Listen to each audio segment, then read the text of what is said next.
lights are amazing. It's a privilege to be here, and I want to thank Dick and the whole Barnabas team.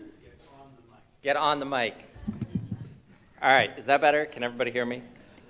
It's a privilege to be here. It's a privilege to be with you today, and I want to thank the whole Barnabas family. This is one of the nights that we look forward to every year. We're glad to be with you. My task, according to Dick, is tell you how Barnabas and how John 17 groups have impacted us. All I can say is in ways that you can never imagine. My John 17 group and Barnabas Ministries has been invaluable in keeping me sane, or at least still serving as a pastor. When I took over the church that I serve, I'm the pastor at First Baptist in Medfield, I found myself quickly thinking, where am I and what am I doing here?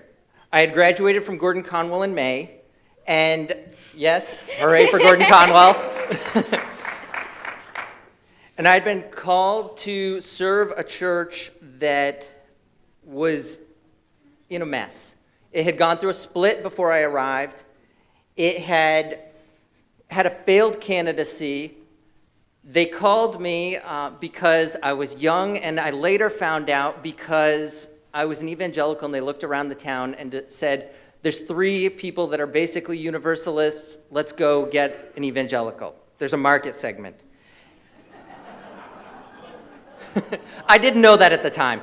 I took over from someone who was basically a Unitarian Universalist, and I came into a situation where I had a secretary that hated me, and that wasn't the top of it all. Shortly after I arrived, the second Sunday that I'm serving as the pastor, I was asked, why do you preach from the Bible every time? You can't make this stuff up. What I discovered was a mess. And the building was a metaphor for it all. If you know anything about buildings, part of the building is a sill. It's what the building sits on between the building and the foundation. That was rotted. That was a metaphor for everything that was going on. And I quickly started praying, God, either make this church grow and change it, or get me the heck out of here. He didn't do either. Instead, he put Barnabas Ministries and John 17 into our lives. And they've been invaluable in keeping us afloat. My John 17 group is a place where we can meet, we can gather as friends and talk about what's going on in our lives and share, and we can just be ourselves. And I think that's the most important part of it all, is when you're a pastor, those in your church may be your friends, but you're always their pastor. You can't ever really be off. And that is one of the places where the John 17 group has been invaluable. They're, along with Veronique, they are my friends. They walk with me when I feel beat up, when I don't know what to do next, when I'm just in over my head. And for that, I cannot commend Barnabas Ministries enough. I connected with Barnabas Ministries right out of the gate. Shortly after I became the pastor, my minister and mentor had told me, get involved with John 17, and so I connected with them. And they have been invaluable in carrying me. Now, you may wonder, so what's going on at First Baptist now? God is moving. In small ways, you don't turn around a church that has completely lost the gospel overnight. It just doesn't happen. Think of it like an ocean liner. Some of these churches they have long, huge histories, and they don't flip overnight. But at the same time, God is doing stuff. We've done an amazing amount of work at the church, but even more than the physical, including finishing the sill, by the way, we discovered something pretty neat as we came to this summer. It's really been about a year since we had a battle among the core of the church about what the gospel is. And what that means is that our church actually has a foundation from which to work off, a foundation to reach into our community and seek to love and serve and bless our community and bring the gospel into it. That doesn't happen if John 17 groups and Barnabas Ministries is not keeping me alive. And so I want to say, Dick, everybody that helps make Barnabas possible, thank you.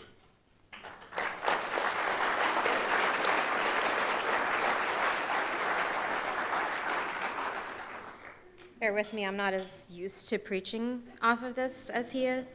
You're going to hear a lot of similarities, and I promise we wrote this separately and only glanced at each other's this afternoon for the first time. When John first became the pastor, we quickly learned that there's just so much about working in full-time ministry that seminary can't teach you. Being a building manager is one of the biggest parts. But we're so much often providing and organizing support for so many other people, but we learned that we need support ourselves. I'm so grateful that John got connected with Barnabas Ministries and joined a John 17 group early on in his ministry. I remember one time early on, John Billowith, who was part of this for a very long time, came over to our house and sat with us just as a pastor would with parishioners. And I was explaining this to one of our parishioners and said, he's basically like our pastor. And it was sort of an eye-opening experience for her. Most parishioners don't think about the fact that pastors don't have pastors. They don't have somebody they can bring their problems to and talk things with if they're going through something or just need to vent or need to ask a question to. So that was a very interesting conversation to have. From the beginning, the John 17 meetings have been good meetings. We've had a lot of bad meetings in our church experience so far, our ministry experience. I've sat at home by myself praying and scared that John was going to come home saying, I got fired tonight. I've never been worried about that when he went to a John 17 meeting. It has been a safe place for him to grow spiritually, discuss practical things with others who truly understand, and a place where he can be encouraged and re-energized. When there's this level of encouragement and understanding within relationships, it overflows into all aspects of our lives. And this is something that Dick asked very differently of this occurrence, to have what effect John 17 has on the pastor's family. There's this great domino effect that happens in life. Small things can add up and often relieve much bigger burdens. On days that John has John 17 groups and meetings, he's happier. He's had a chance to discuss things and process things just a little bit more, and sometimes nothing actually gets resolved, but he has a shoulder to lean on. And he'll still come home and tell me everything, but it's a much calmer and a much shorter conversation. And that can be really nice. He's relieved some of that emotional burden, and when he's done with his day, he can focus on the needs of his family instead of the needs of everybody else around him, which usually involves cooking or playing with trains and Legos, or being a jungle gym. Just like that domino effect for us personally, that relief can also come through these meetings with his relationships with people in our church.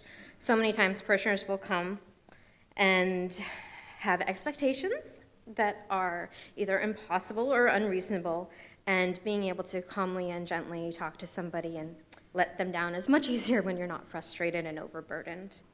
And it comes through in many, many other ways.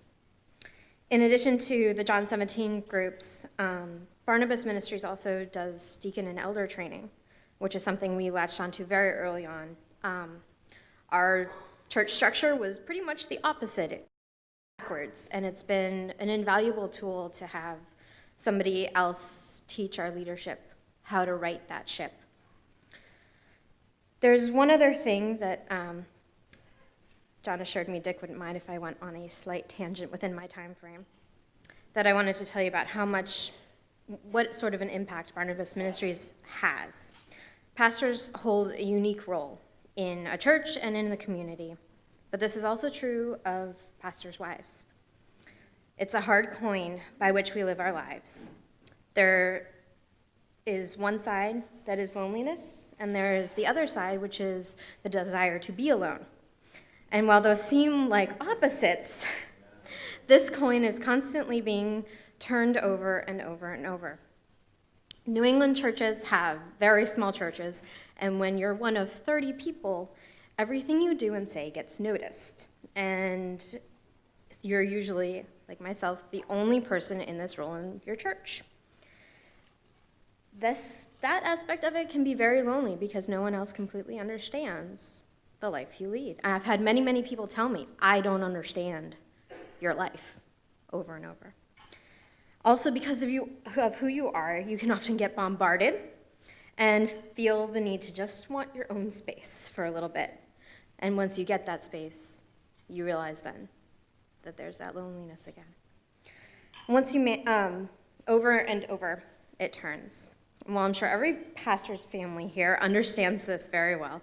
For everyone else, I wanted to explain something a little bit further. In the Greek Orthodox Church, pastors' wives have a title, presbytera, and it essentially means female priest, which doesn't officially exist, but any pastor's wife knows it does. Practically, it does. We often know things about people. We need to keep strict confidentiality, just like a pastor. And people, even strangers, will unload all of their problems on you just because they find out you happen to have married a pastor. And they all want their bit of time with you and ask questions. I tell babysitters that it takes me longer to get downstairs after church to collect my children because for me to get out of the sanctuary is like swimming upstream. Pastors' wives are the best of both worlds for women especially. And don't misunderstand me. I truly enjoy being able to listen patiently, and I recognize that this is a gift that God has given me, and I love being able to try to use that gift to listen genuinely whenever I feel it's needed. I also love that people feel they can talk to me freely, and they appreciate my time and my advice. But we are buckets that get filled and rarely get emptied. There are topics in life we simply can't talk about with parishioners, even if we are good friends. There's always that line. And just like John has a safe place with friends in the same role outside of our church, we need it too. And I know some of the Barnabas Ministries groups have started expanding to this point. And we've talked about, hopefully someday, I would like to serve that role. And Barnabas Ministries is truly inspiring for that. Especially in New England, like I said, oftentimes there's only one pastor's wife in the entire church, and no other parishioner can lead other pastors' wives. They don't have that life in common with them. So it's something that we hope to incorporate someday. This domino effect in life comes once again, and this part's about you. When you help support this ministry is able to help support pastors like my husband, and then he is able to help support and take care of me and our 2 young children. And we need and appreciate that more than any words can express. Thank you.